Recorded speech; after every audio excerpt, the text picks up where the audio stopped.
નિકેતન જોય સ્કૂલની બસનો અકસ્માત। સેટેલાઇટ વિસ્તારમાં બસ ડિવાઇડર પર ચડી બસ ચાલકે સ્ટીયરિંગ પરથી કાબુ ગુમાવતા અકસ્માત સર્જાયો છે।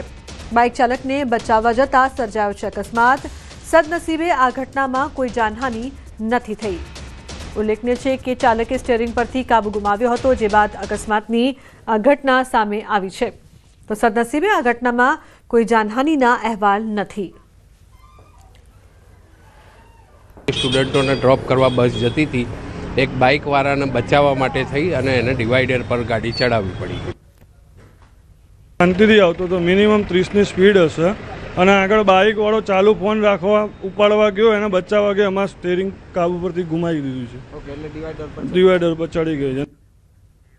તો સમાચારમાં આગળ વાત કરીશું ખેડૂતને મોટો ટેકો।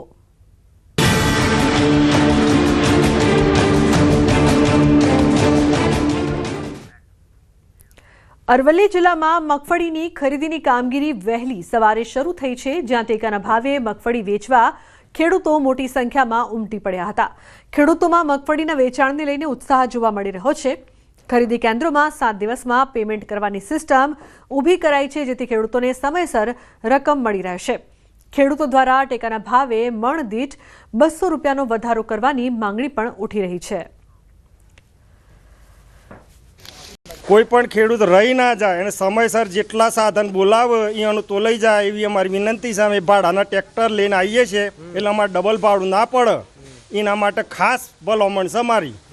અને જે તોલાટ તો જોયો બહુ રેગ્યુલર તોલાય છે એ પ્રમાણે તોલ, અને કોઈ 1-2 ગ્રામમાં ઓછું વધતું હોય તો કોઈ ખેડૂતનું દુઃખ ના થાય અને એની મગફળી લેવાય અમારી વિનંતી છે। બહુ શુભ શરૂઆત સારી કરી છે અને બહુ શાંતિપૂર્વક ખેડૂતો માલ તોલાવે છે અને સારી રીતે તોલાટ પણ સારું છે, કોઈ તકલીફ પડતી નથી અને ખેડૂતશ્રીએ સંતોષ છે બધાને।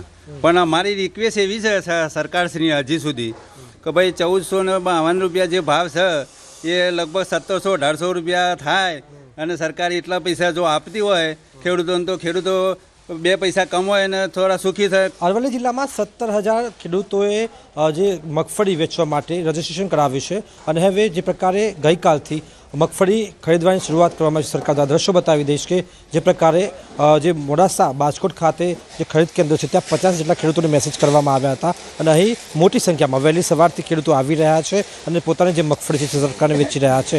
લગભગ જે સરકારનો જે ભાવ છે ટેકાનો મણ દીઠ 1452 રૂપિયા એ પ્રમાણે માલ લેવામાં આવી રહ્યો છે। 3 વજન કાંટા લગાવવામાં છે। અત્યારે તમે દ્રશ્યો બતાવીશ કે અલાયદી વ્યવસ્થા છે, જે પ્રકારે ખેડૂતો અહીં આવે તો તેમના માટે કોઈ તકલીફ ન પડે તેવી વ્યવસ્થા કરવામાં આવી છે અને જે પ્રકારે સરકાર દ્વારા જે નક્કી કરેલા જે ભાવ છે એ ભાવ સામે ખેડૂતોની અપેક્ષા એ છે કે જે પ્રકારે સતત મગફળીમાં જે આવક ઘટી રહી છે તેના કારણે તેમનો જે ભાવ છે ટેકાનો તે 100 થી 200 રૂપિયા વધારવામાં આવે, જેથી તેમનો જે નફો છે તે વધી શકે, કારણ કે સતત કમોસમી માવઠામાં તેમનો જે ઉતારો છે પાકનો તે ઘટી રહ્યો છે। આ સંજોગોમાં ખેડૂતોની આ માંગ છે કે સરકાર ટેકાના ભાવમાં થોડો વધારો કરે, પરંતુ હાલ મોટી સંખ્યામાં ખેડૂતો મગફળી વેચવા માટે આવી રહ્યા છે। હાર્દિક પટેલ, ન્યૂઝ 18 ગુજરાતી, અરવલ્લી। તો બીજી તરફ ગીર સોમનાથ જિલ્લામાં ટેકાના ભાવે મગફળી ખરીદી પ્રક્રિયાનો પ્રારંભ કરવામાં આવ્યો છે। ખેડૂતોએ સરકારની આ પહેલને રાહતરૂપી ગણાવી હતી, તો બીજી તરફ વજનની નીતિ પર ખેડૂતોએ અસંતોષ વ્યક્ત કર્યો હતો। ટેકાના ભાવે મગફળી ખરીદી માટે હાલ 35 કિલો વજનની શરત રાખવામાં આવી છે, પરંતુ ખેડૂતોનું કહેવું છે કે કમોસમી વરસાદના કારણે મગફળીની ઉપજ ઓછી રહી છે અને દાણા પૂરતા સુકાયા નથી, જેના કારણે વજનમાં ઘટાડો થયો છે। ખેડૂતોની માંગ છે કે વજનની મર્યાદા 30 કિલો સુધી રાખવામાં આવે। બીજી તરફ ખરીદી કેન્દ્ર પર અધિકારીએ જણાવ્યું હતું કે ટેકાના ભાવે મગફળી ખરીદીમાં ખેડૂતોને કોઈ પ્રકારની અગવડતા ન થાય તે પ્રકારની વ્યવસ્થા કરવામાં આવી છે। પાંત્રીની ભરતીનું જે પેલું રાખેલું છે તો પાંત્રીની ભરતી તો અત્યારે હાલ થતી નથી, વરસાદના કારણે છે તો મગફળી માંડવી છે તે ડેમેજ થઈ ગઈ છે અને મારું એક ટ્રેક્ટર તો ઓલરેડી અત્યારે રિજેક્ટ થયું છે, જેના કારણે સરકારશ્રીને પણ મારું આ એક અરજી છે। મગફળીની રિપેરિંગ ન થવાના કારણે જે મગફળી ઉગવાના કારણે વિલંબ થોડોક થઈ રહ્યો છે। જે વરસાદ કમોસમી વરસાદના કારણે જે મગફળી પલળી ગઈ છે તેનો પ્રશ્ન ઉભા થઈ ગયો। છેલ્લા 2 દિવસથી ગુજરાત સરકાર દ્વારા ટેકાના ભાવે મગફળીની ખરીદી છે તે કરવામાં આવી રહી છે। જો કે ગઈકાલે ગીર સોમનાથ જિલ્લાના 3 જેટલા સેન્ટરોની અંદર 5 થી 10 જેટલા ખેડૂતો છે તેમને બોલાવવામાં આવ્યા હતા, પરંતુ આજે 40 જેટલા ખેડૂતો છે તેમને બોલાવવામાં આવ્યા છે. તો બીજી તરફ ટેકાના ભાવે જે મગફળીની ખરીદી થઈ રહી છે તેમાં હવે ખેડૂતોમાં છે તે ક્યાંક ને ક્યાંક વિરોધનો વંટોળ ઉઠ્યો છે, કારણ કે ગીર સોમનાથ જિલ્લાની અંદર વરસેલા કમોસમી વરસાદને કારણે મગફળી છે તેમણે પોતાની ગુણવત્તા ગુમાવી છે, અને તેમને કારણે જે વજન છે તેમને લઈને મોટો ઇસ્યુ ઉભો થયો છે. કારણ કે ખેડૂતોનું કહેવું છે કે હાલ જે સરકાર મગફળી ખરીદી કરી રહી છે તેમાં 30 કિલોનો વજન છે, 35 કિલોનો વજન છે તે રાખવામાં આવે છે, અને ખેડૂતોની માંગ છે કે આ મગફળી છે તે તેમની ગુણવત્તા ગુમાવવાને કારણે આ વજન છે તેમને ઘટાડવામાં આવે, કારણ કે ખેડૂતોની મગફળી છે તે થોડી ડેમેજ થઈ છે, અને તેમના કારણે ખેડૂતો માંગ કરી રહ્યા છે કે 35ની જગ્યાએ 30 કિલો મગફળીની ભરતી કરવામાં આવે, જેથી કરીને બધા જ ખેડૂતોની મગફળી છે તેમની ખરીદી કરી શકાય. દિનેશ સોલંકી, ન્યૂઝ 18 ગુજરાતી, ગીર સોમનાથ. સુરતમાં બેરોજગાર રત્ન કલાકારોના બાળકોને શિક્ષણ સહાય ચૂકવવામાં 26,000 ફોર્મ નામંજૂર થતા ગુજરાત ડાયમંડ વર્કર યુનિયને જિલ્લા કલેક્ટર કચેરી ખાતે પ્રતિક રેલી યોજી હતી. ફોર્મ રદ થવાના કારણે રત્ન કલાકારોના બાળકો શિક્ષણ સહાયથી વંચિત રહ્યાનો આક્ષેપ યુનિયને કર્યો હતો. યુનિયને રત્ન કલાકારોના બાળકોને 13,500ની શિક્ષણ સહાય તાત્કાલિક ચૂકવવાની અને મંદીમાં રાહત પેકેજનો લાભ આપવાની માંગ કરી છે. મોટી સંખ્યામાં બેરોજગાર રત્ન કલાકારો હાથમાં બેનરો અને પ્લે કાર્ડ સાથે જોડાયા હતા. યુનિયનના આગેવાનો કલેક્ટરને મળીને આ બાબતે સરકારમાં રજૂઆત કરશે.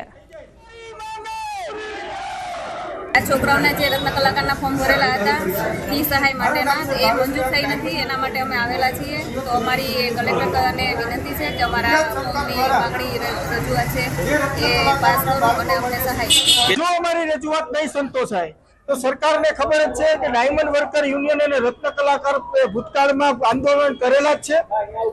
ધરણા, રેલી, પ્રદર્શન જે કાંઈ કરવું પડશે અમે કરવા તૈયાર છીએ. તંત્ર અને રત્ન કલાકારોને સાથે રાખી ડાયમંડ વર્કર યુનિયન હંમેશા રત્ન કલાકારોના અધિકારો માટે આંદોલન કરવું પડશે. સિંહ દર્શનના બુકિંગના નામે નકલી વેબસાઇટ બનાવીને કરવામાં આવી હતી છેતરપિંડી. ગાંધીનગર સ્થિત સિંહ સદનના ઓનલાઈન બુકિંગના નામે નકલી વેબસાઇટ બનાવીને છેતરપિંડીનું કૌભાંડ ચાલી રહ્યું હતું, જેની જાણ વન વિભાગને થતાં તાત્કાલિક પગલાં લીધા છે. તપાસ દરમિયાન આ નકલી વેબસાઇટ બનાવનારાઓનું લોકેશન હરિયાણાના મેવાસ અને ધોલપુરનું હોવાનું જાણવા મળ્યું છે. વન વિભાગના અધિકારીઓએ છેતરપિંડીમાં વપરાયેલા ફોન નંબર પર સંપર્ક કરીને બુકિંગના નામે પૈસા જમા કરાવ્યા હતા, જેના આધારે તેમણે સાયબર સેલમાં ફરિયાદ દાખલ કરી છે. જે બાદ નકલી વેબસાઇટને ડિલીટ કરવાની અને છેતરપિંડીમાં વપરાયેલા બેંક ખાતાઓને ફ્રીઝ કરવાની કામગીરી શરૂ કરવામાં આવી છે. વન વિભાગ દ્વારા કાર્યવાહીને કારણે વધુ લોકો છેતરપિંડીનો ભોગ બનતા અટકી ગયા હતા. વેબસાઇટ તૈયાર બનાવીને કોઈએ અને એમાં લોકોના બુકિંગ લેવાનું ચાલુ કર્યું. એ ગયા 31મી ઓક્ટોબરના રોજ અમારા ધ્યાનમાં આવી ગયું હતું અને તરત જ અમે કાર્યવાહી કરી. એ જે છે પછી એની સામે અમે સાયબરમાં ફરિયાદ નોંધાવી અને એની વેબસાઇટ જે છે એ ડિલીટ કરાવી છે અને અકાઉન્ટ ફ્રીઝ કરવા માટેના પ્રયત્નો કર્યા. અમદાવાદના કુબેરનગરમાં આવેલી ભગવતી સ્કૂલની ધોરણ 9 અને 10ની માન્યતા બોર્ડ દ્વારા રદ કરવામાં આવી છે. શૈક્ષણિક અને વહીવટી ગેરરીતિઓ જેમ કે વિદ્યાર્થીઓની ખોટી સંખ્યા દર્શાવી, લઘુમતી સ્કૂલ હોવા છતાં ઊંચી ફી વસૂલવી, શિક્ષકોની ભરતીમાં નાણાકીય માંગ કરવી જેવી બાબતો સામે આવી હતી. તેમજ શાળામાં BU અને ફાયર NOC ન હોવા જેવી ગંભીર અનિયમિતતાઓ સામે આવતા આ પગલું ભરાયું છે. સ્કૂલમાં અભ્યાસ કરતા આશરે 1,000 વિદ્યાર્થીઓને અન્ય શાળામાં ખસેડવાની પ્રક્રિયા હાથ ધરાશે, જ્યારે શિક્ષકોને અન્ય શાળાઓમાં ખાલી જગ્યાએ મૂકવામાં આવશે. અમદાવાદની કુબેરનગર વિસ્તારમાં આવેલી ભગવતી વિદ્યાલય લઘુમતી ગ્રાન્ટેડ સ્કૂલ છે, જેની તો 9 થી 12ની માન્યતા રદ કરી છે. આને પગલે બોર્ડ દ્વારા મળેલી સૂચનાને ધ્યાને લઈ બોર્ડે તાત્કાલિક વિદ્યાર્થીઓને અન્ય જગ્યાએ શિફ્ટ કરવા બાબતની અમને જે છે સૂચના આપેલી છે. અન્ય નજીકની જે શાળાઓ છે તેમાં અમે શિફ્ટ કરવા માટેની કાર્યવાહી શરૂ કરી દીધી છે. આ સાથે સાથે શિક્ષકોને પણ અન્ય ખાલી જગ્યાઓ નજીકની શાળાઓ, અન્ય શાળાઓ જે અમદાવાદ શહેરમાં ખાલી હશે તે મૂકવા માટેની કાર્યવાહી પણ આગામી દિવસોમાં કરવામાં આવનાર છે.